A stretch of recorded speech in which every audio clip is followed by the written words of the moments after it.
So this is the Instant Pot Duo Plus, and in this video I want to show you how it works, but also some of the neat features as well as a little demonstration, because there are a few things that people often make mistakes as they use this device, and I want to make sure that you don't make these if you do end up getting this Instant Pot. One thing I do really love about it is it cuts down cooking time. That's primarily why I got it. I'm actually going to be making bone broth in a minute, which if you don't know takes almost days to get a good sort of gelatinous bone broth. I can do that in hours with this Instant Pot. What I really like about this is it comes with multiple presets, over 20 I believe presets. So it has a pressure cooking function, a soup and broth function, as well as cake. Believe me, I've never done that one. You can do eggs in here instead of doing hard-boiled eggs on the stove. You can do it in here.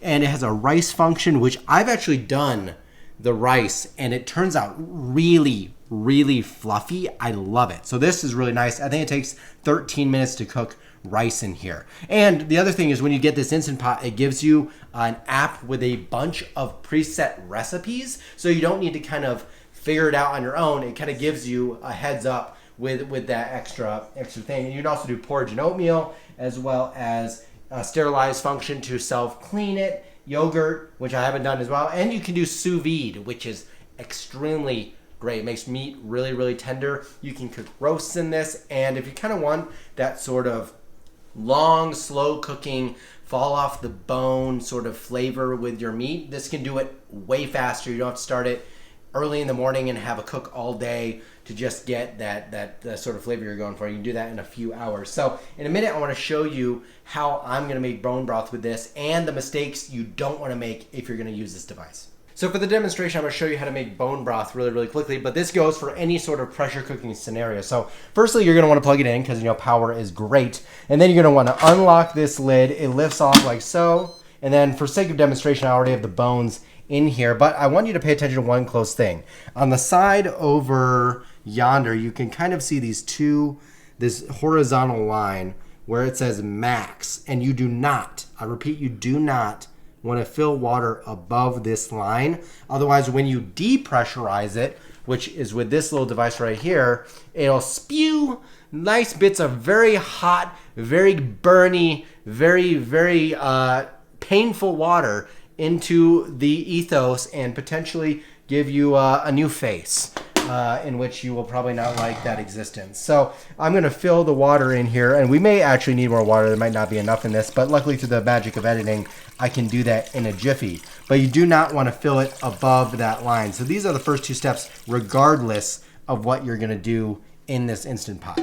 And huzzah, with the magic of editing, we are now at full capacity. Remember, never fill above that line. And you'll see you have one of these. So there's a device in here that actually allows you to lift out your roast if you have something in there like that, which is pretty cool as well. So now for the cooking process, the thing you've all been waiting for. So firstly, what you're going to do is you're going to want to lock this so that it can pressurize. Very simple. You put the top on and you twist. That was satisfying. Now we come down to the controls down here, and you have a lot of decisions to make. I'm going to be pressure cooking, which is probably mostly what you guys are going to be doing as well. So you're going to want to pressure cook, and then up here you see a timer. Now I'm going to be doing this for about 3 hours. So I'm going to hold it down. Now you can cook a lot of different things. This is a 6-quart pressure cooker. There's a 3-quart as well as an 8-quart. So different sizes depending on your needs. For a family of 4 that uses this one, we found that it works pretty well. You can fit a 2-3 pound roast in here, and that's about all you need. And I can cook that in about an hour and a half, and it falls right off the bone. 3 hours and 1 minute, why not? We're gonna be a little quirky. So you have this keep warm feature down here, which is really nice. If this finishes in 3 hours, but I'm not home, and when I get here, I don't want my food to be cold, right? So you can leave it on keep warm, and it will keep your food warm for you until you want to enjoy it. Or maybe you're not hungry, you can keep it on keep warm. I, however, do not care to have it on keep warm. I'm going to be cooling this anyways, so I'm going to turn that off. You just click it, and then all you got to do is click start. Now, there's also a delay start, which will set a separate timer, but as you can see here, we have this pressurizing timer that's going on, and then once it's pressurized, this time, these 4 bars right here will start going, and that is the 3 hours for our cooking demonstration. And then you see these 3 bars at the end. That's when this needs to depressurize. Now, this little silver knob right here will come up when it is depressurized. So just know that when this is down, it is pressurized, and you don't really want to mess with this button right here. It's going to spew steam out of there.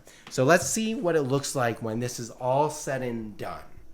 So it has been 3 hours and it has ended. You can tell that this has depressurized because the silver dial is released. So now all you have to do is unlock the Instant Pot, and there you go. So hopefully you found this video helpful.